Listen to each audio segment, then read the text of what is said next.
V izjemno čast mi je sedaj napovedati našega današnjega slavnostnega govornika, gospoda Alojza Kovšco, predsednika Državnega sveta Republike Slovenije. Gospod Kovšca je bil tudi sam aktivni udeleženec osamosvojitvene vojne in je sodeloval v spopadu pri Trzinu, za katerega vemo, da je bil eden hujših spopadov na slovenskih tleh. Velja tudi za izjemnega domoljuba, ki zna spoštovati in odločno zagovarjati vrednote slovenske osamosvojitve. Pred kratkim je v Državnem svetu tudi sprejel delegacijo svojcev in invalidov vojne 91 ter jim izkazal veliko pozornosti. Gospod Kovšca, beseda je vaša.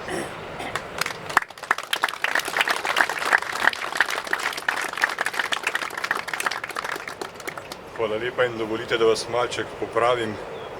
Zgodovina je neizprosna in resnična. V Trzinu nisem sodeloval sem pa na Brezovci in nekaterih drugih akcijah, tako da zgodovina ne laže, razen če jo ne piše tisti, ki ima neke svoje interese. Kjer sem bil, kjer me pa ni bilo, mi pa zaslug ni za pripisovati.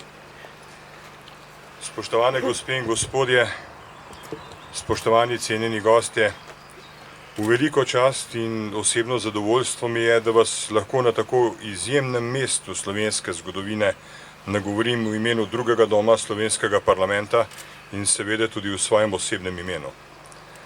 Vojna za Slovenijo, v kateri sem, kot je že rečeno, sodeloval aktivno z orožjem in srcem, je ključen zgodovinski trenutek v zavesti slovenskega naroda. Pa čeprav se mnogi trudijo, da bi mu zamajali težo in monumentalno trajnost. Na zadnji prireditvi ob Dnevu državnosti v Sevnici sem javno opozoril prav na omalovaževanje dogodkov, ki so nam prinesli uresničitev tisočletnih sanj, na osamosvojitev Slovenije, ter ob tem strani številnih državljank in državljanov požel vsesplošno tiho strinjanje.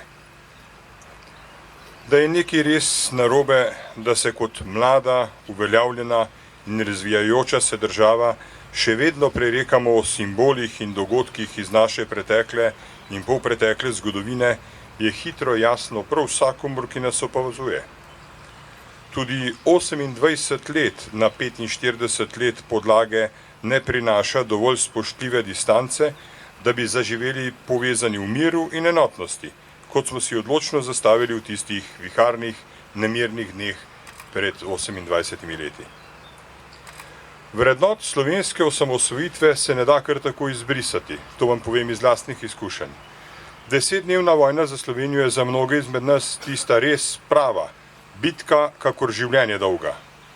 Anton Žakelj in Miroslav Molk sta simbolna in realna pričevalca te resnice.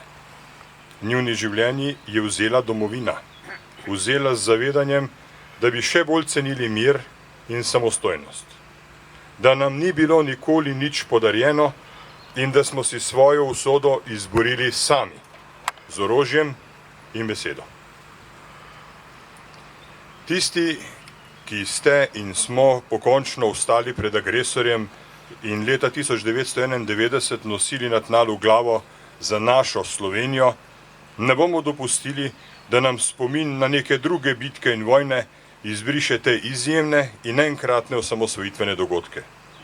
Tudi provokacije, ki navijaško agitirajo mlade povojne generacije pod sloganom Nosil bom rdečo zvezdo, nam ne smejo priti do živega, slovenskega klenega značaja. Spoštovane državljanke in državljani Slovenije, bodite ponosni na svoj narod, na našo zgodovino, predvsem pa na naše brate in sestre, ki so nam priborili lastno državo, ter na vse literarne velikane, ki so se stoletja in stoletja pokončno upirali tujim gospodarjem na naši zemlji in nam ohranili slovenski jezik. Njim v čast in Sloveniji v poklon. Po praznikih izobesite slovensko zastavo. Naj plapola v spomin vsem imenovanim in neimenovanim herojem, ki so zanjo dali tisto najbolj sveto, svoje življenje. Bodite samozavestni, bodite odločni, ker imate vso zgodovinsko pravico, pa tudi pravični in sočutni do vseh okrog vas, ki vas najbolj potrebujejo, ker imate hkrati tudi zgodovinsko dolžnost.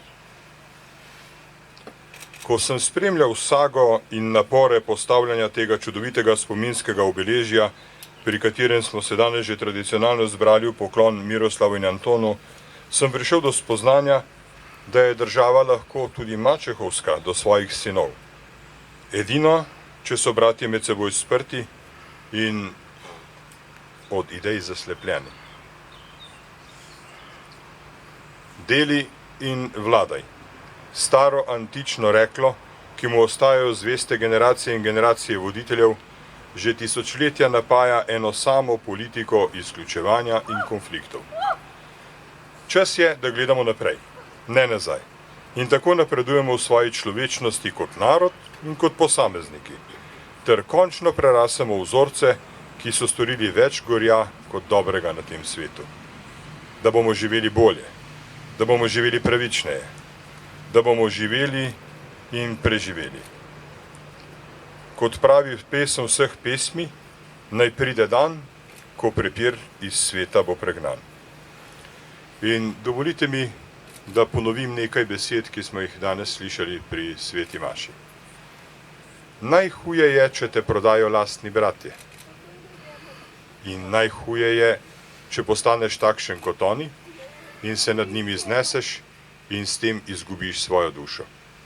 Lahko izgubimo svobodo, lahko izgubimo imetje, zdravje in življenje, ampak ohranimo te svoje duše in jih odbranimo pred sovraštvom. Pomnimo, ne pozabimo, kdo je kdaj in kje bil, kdo je kri za domovino prelival.